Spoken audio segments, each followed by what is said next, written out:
Hello students, welcome to the lecture of System Administration and Security. My name is Apurva Raut. In this lecture, we are going to discuss hash function and message authentication. So let's take a look on what is message authentication. Message authentication is concerned with protecting the integrity of the message, validating identity of the originator, non-repudiation of the origin.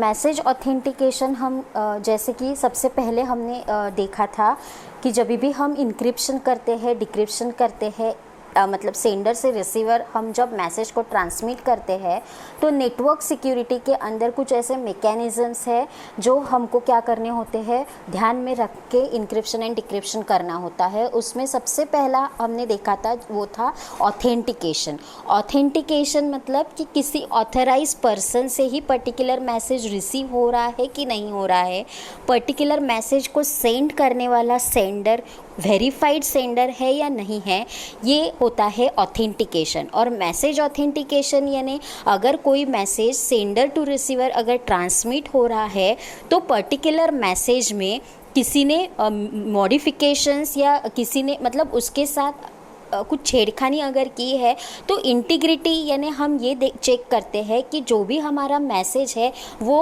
Protected रहना चाहिए through out the transmission. जब तक कि वो receiver के पास नहीं पहुंच जाता उसमें किसी ने भी कुछ मॉडिफिकेशंस परफॉर्म नहीं करने चाहिए। बहुत सारे सिक्योरिटी अटैक्स होते हैं। सिक्योरिटी अटैक के ज़रिए अटैकर क्या कर सकता है, आपके ओरिजिनल मैसेज में मॉडिफिकेशंस परफॉर्म कर सकता है। बट अटैक से पर्टिकुलर मैसेज को प्रोटेक्ट करना, इसको कहा जाता है मैसेज ऑथेंटिकेशन, यानी कि protecting the integrity of the message, यानी कि पर्टिकुलर मैसेज के जो भी कंटेंट्स है वो एज इट इज़ रहने चाहिए जब तक कि वो पर्टिकुलर मैसेज इंटेंडेड रिसीवर के पास नहीं पहुंच जाता।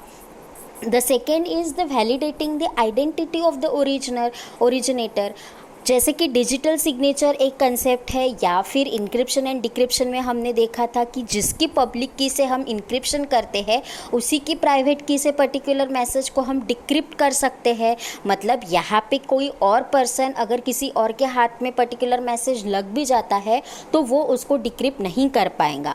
तो हमको जो भी मैसेज रिसीव हो रहा है वो किसी वैलिडेट पर्सन से या किसी ऑथराइज पर्सन से ही आ रहा है कि नहीं आ रहा है, इसके लिए हमको उसकी आइडेंटिटी चेक करना बहुत ज़रूरी है।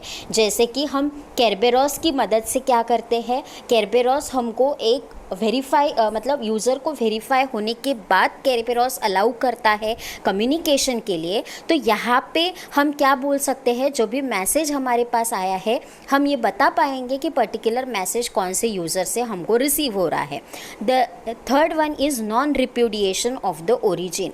एक बार अगर आपको पर्टिकुलर मैसेज आ जाता है, अगर केरबेरोस की मदद से आप कम्युनिकेशन कर रहे हो, अगर पर्टिकुलर रिसीवर के पास मैसेज अगर आ जाता है तो पर्टिकुलर रिसीवर ये प्रूव कर सकता है कि उसको वो मैसेज को सेंड करने वाला यूज़र कौन सा है, और फिर उसके बाद पर्टिकुलर सेंडर वो पर्टिकुलर मैसेज के लिए डिनाई नहीं कर पाएगा क्योंकि ऑलरेडी केरबेरोस की मदद से उसने खुद को क्या किया है, वहाँ पे वेरीफाई किया है।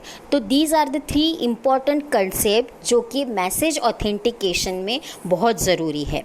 The three alternative functions used for message authentication, message में ये सारी चीज़ों को प्रोवाइड करने के लिए, मैसेज को ऑथेंटिकेट रखने के लिए हमारे पास तीन अल्टरनेटिव फंक्शंस है। सबसे पहला, एक तो हम मैसेज को इनक्रिप्ट करके भेज सकते हैं, यानी कि पब्लिक की प्राइवेट की का इस्तेमाल करके हम हमारे मैसेज को प्रोटेक्ट कर सकते हैं।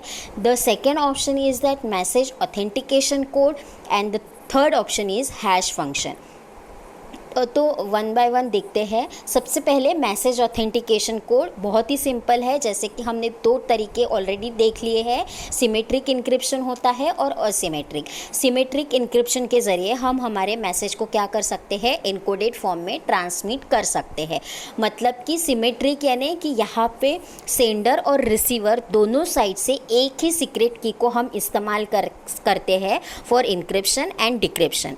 If the symmetric encryption is used, then a receiver knows the sender must have created, since only the sender and receiver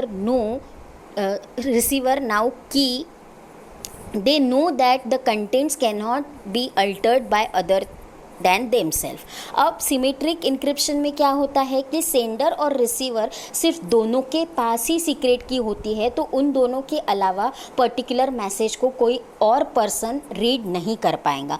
अगर आप यहाँ पे ज़्यादा सिक्योरिटी का इस्तेमाल करना चाहते हो तो केरबेरोस की मदद से आप क्या कर सकते हो, सीक्रेट की को शेयर कर सकते हो. अब सीक्रेट की को अगर केरबेरोस की मदद से आप शेयर करते हो तो दैट मीन्स कि वो केरबेरोस की रिस्पॉन्सिबिलिटी होंगी कि सेंडर एंड रिसीवर को ही पर्टिकुलर की का नॉलेज हो, किसी और पर्सन को पर्टिकुलर की के बारे में ना पता हो. तो सिमेट्रिक इंक्रिप्शन में हम की मदद से हमारे पर्टिकुलर मैसेज को इनक्रिप्ट करके या एनकोडेड फॉर्म में सेंड करके ऑथेंटिकेशन प्रोवाइड कर सकते हैं.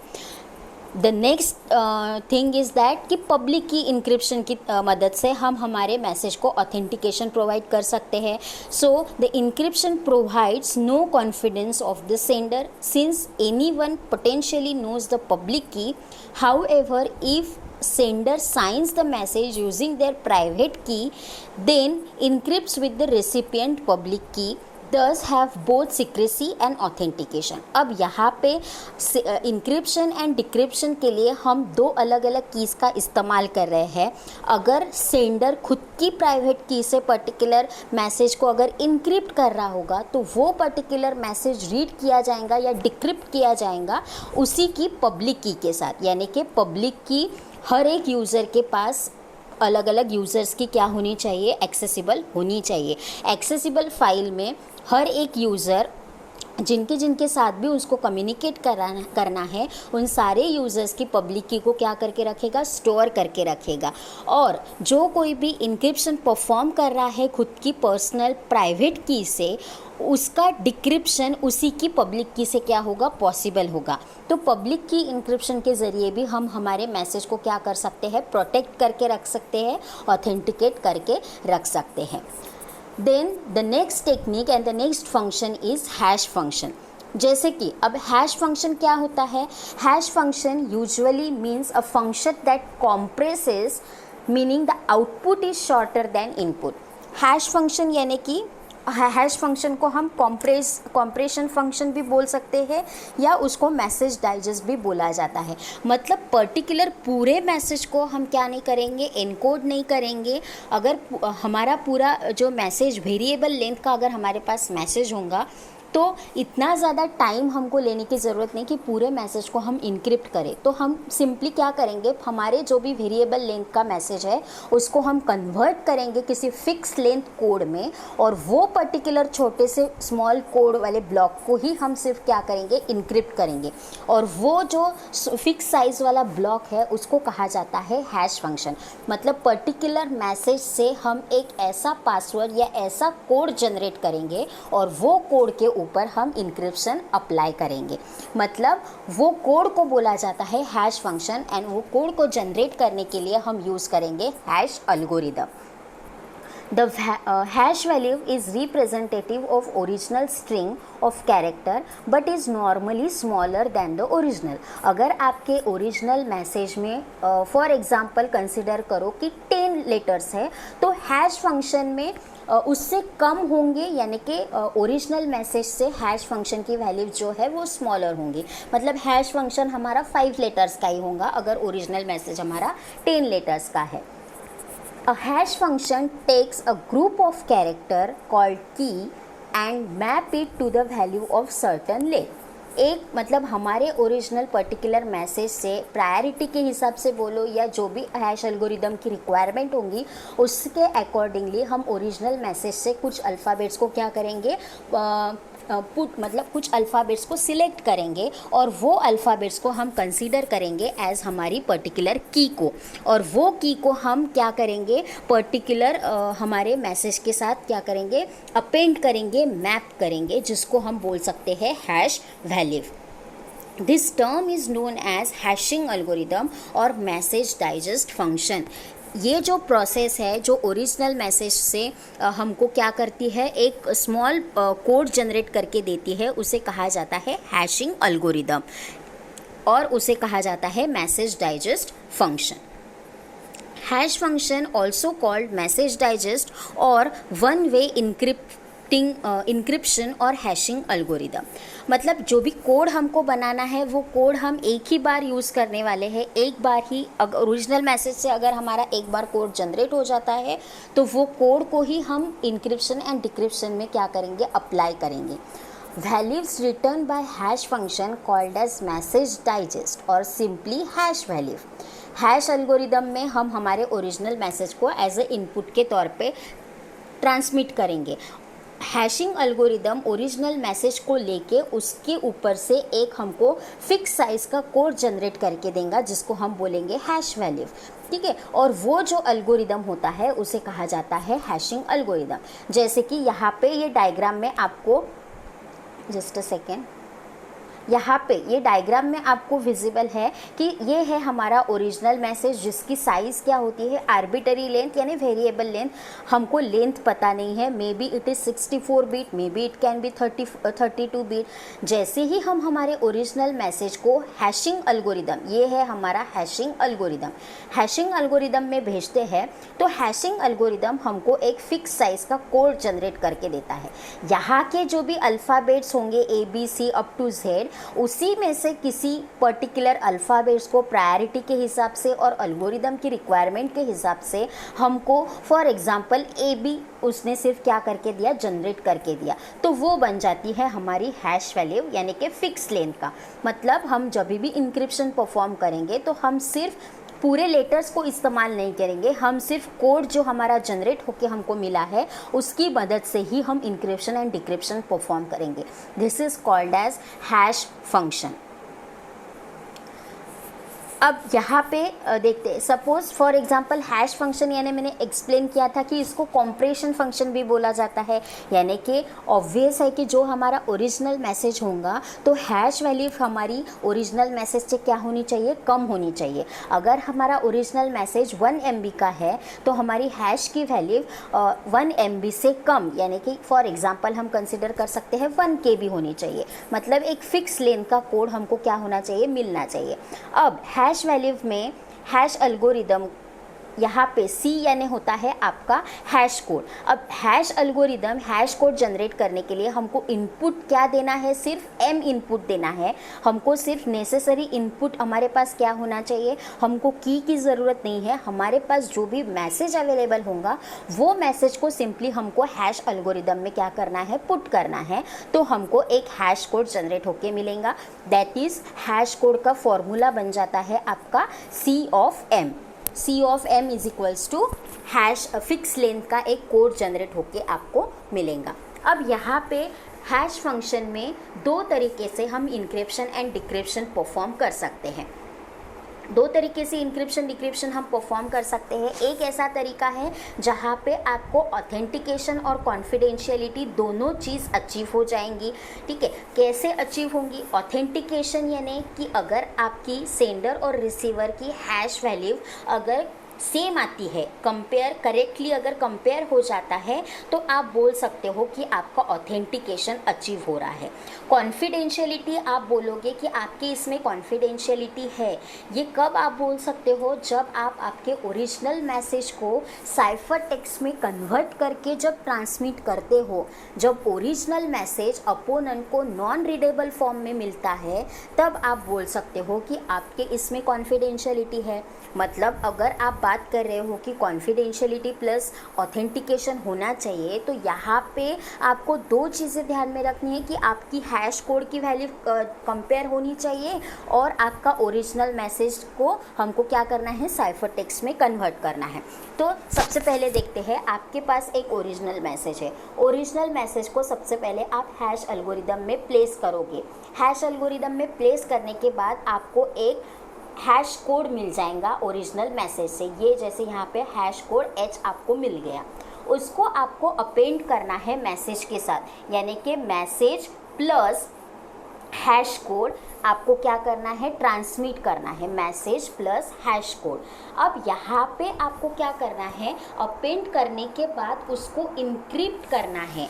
पर्टिकुलर की के साथ आपको ये दोनों चीज़ों को क्या करना है, इंक्रिप्शन परफॉर्म करना है। मतलब अगर आप ये दोनों चीज़ों के ऊपर इंक्रिप्शन परफॉर्म करते हो तो आपको एक पर्टिकुलर मैसेज से साइफर टेक्स्ट जनरेट होके मिलेगा, और ये हैश कोड जो है, ये हैश कोड आप इनक्रिप्ट नहीं कर सकते। ये हैश कोड को आप क्या करोगे, यहाँ पे साइफर टेक्स्ट के साथ अटैच करोगे। मतलब अपेंड करने के बाद यहाँ पे आपका इंक्रिप्शन आप परफॉर्म करोगे विद द हेल्प ऑफ की। उसके बाद साइफर टेक्स्ट और हैश कोड आप रिसीवर को ट्रांसमिट करोगे।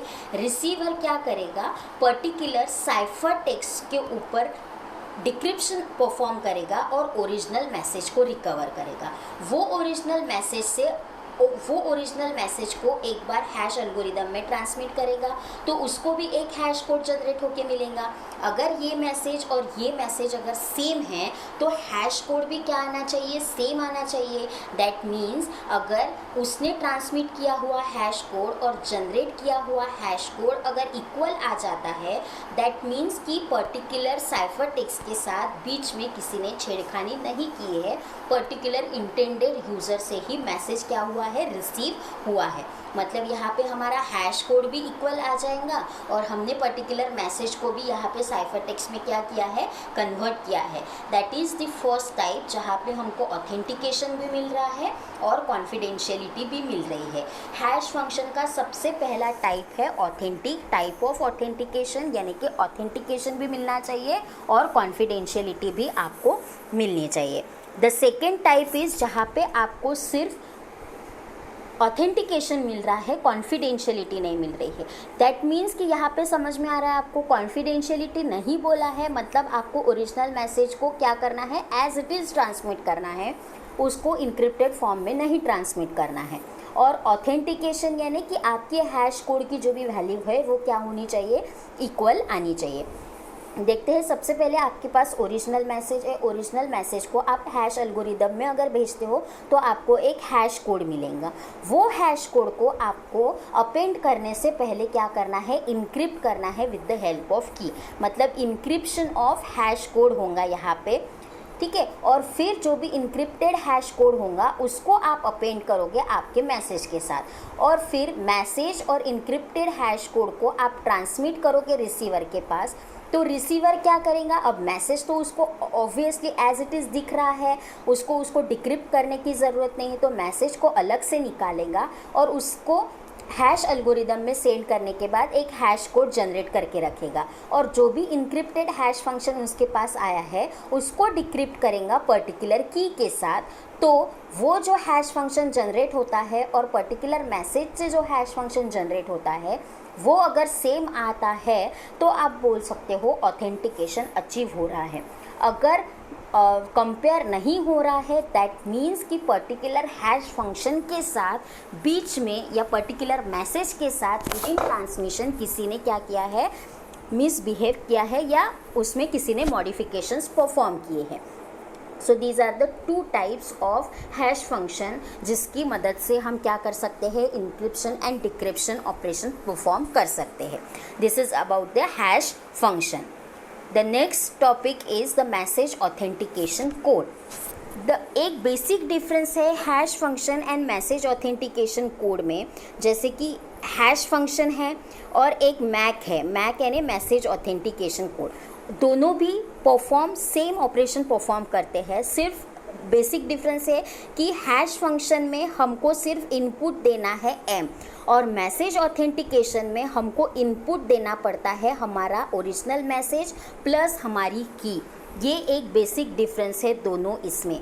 हैश फंक्शन में इनपुट मतलब हैश फंक्शन परफॉर्म करने के लिए हमारे पास सिर्फ मैसेज अवेलेबल होना चाहिए, बट मैक ऑपरेशन परफॉर्म करने के लिए हमारे पास हमारा मैसेज होना भी ज़रूरी है और पर्टिकुलर एक की होना भी हमारे पास ज़रूरी है।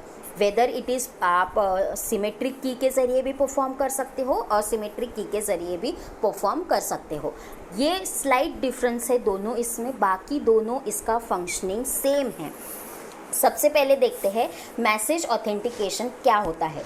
Generated by an algorithm that creates a small fix size block. Same है, हैश फंक्शन में भी हम एल्गोरिदम की मदद से एक फिक्स साइज का कोड जनरेट करके लेते थे, depending on both message and some key. अब हैश फंक्शन में हमको सिर्फ मैसेज की नीड थी, यहाँ पे हमको मैसेज भी लगेगा और एक पर्टिकुलर की भी हमको एज ए इनपुट के तौर पे मतलब एल्गोरिदम को क्या करनी है, प्रोवाइड करनी है। Append this code to message as a signature, जो भी हमारा मैसेज ऑथेंटिकेशन जनरेट होके मिलता है हमको, उसको हम मैसेज के साथ क्या करेंगे, अपेंड करेंगे। Receiver performs the same computation on the message and check it matches the MAC value. दोनों साइड से अगर मैक की वैल्यू सेम आ रही है तो हम बोल सकते हैं कि हमारा ऑथेंटिकेशन क्या हो रहा है, अचीव हो रहा है।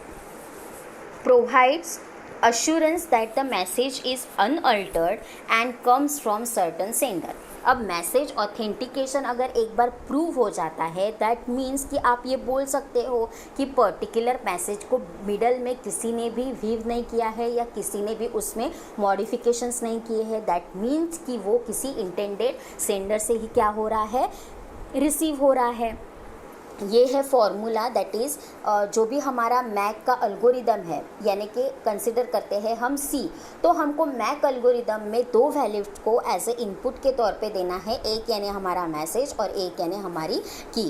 तो अब जाके हमको एक मैक वैल्यू मिलेंगी, जैसे कि फिक्स लेंथ एक कोड मिलेगा जिसको हम बोलते हैं मैक यानी कि मैसेज ऑथेंटिकेशन कोड। अब यहाँ पे डायग्राम में आपको दिख रहा है पर्टिकुलर एक मैसेज है हमारे पास, वो मैसेज को हम क्या करेंगे, वो मैसेज को मैसेज ऑथेंटिकेशन कोड एल्गोरिदम में अगर आप प्लेस करते हो तो सी आपको जनरेट होके मिलेगा, यानी कि मैक वैल्यू आपको मिलेंगी। अब मैक वैल्यू जनरेट करने के लिए मैक एल्गोरिदम को आपको मैसेज भी देना पड़ेगा और के भी देना पड़ेगा, और जो भी रिजल्ट आएगा यानी कि आपको यहाँ पे एक मैक कोड मिलेगा, उसको आपको अपेंड करना है आपके ओरिजिनल मैसेज के साथ, और ये दो चीज़ें आप ट्रांसमिट करोगे। मैक यानी आपका होता है के और ओरिजिनल मैसेज यानी कि सी, ठीक है, वो आप अपेंड करते हो मैसेज के साथ।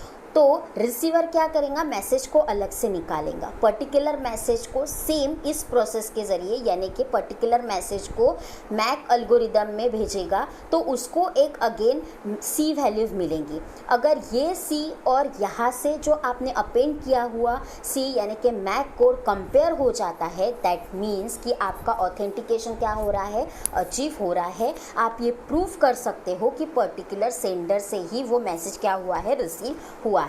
As shown, the MAC provides authentication, can also use encryption for secrecy.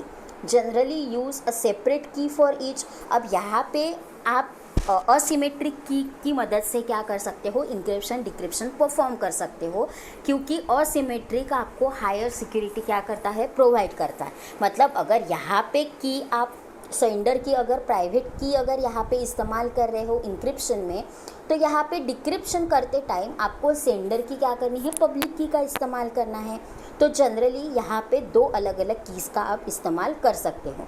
Can compute a MAC before और after encryption is generally regarded as better done before. Hash function से थोड़ा एडवांस इसलिए है क्योंकि यहाँ पे हम सिंपली मैसेज को एल्गोरिदम में नहीं डाल रहे हैं, हम मैसेज को की के साथ एल्गोरिदम में डाल रहे हैं।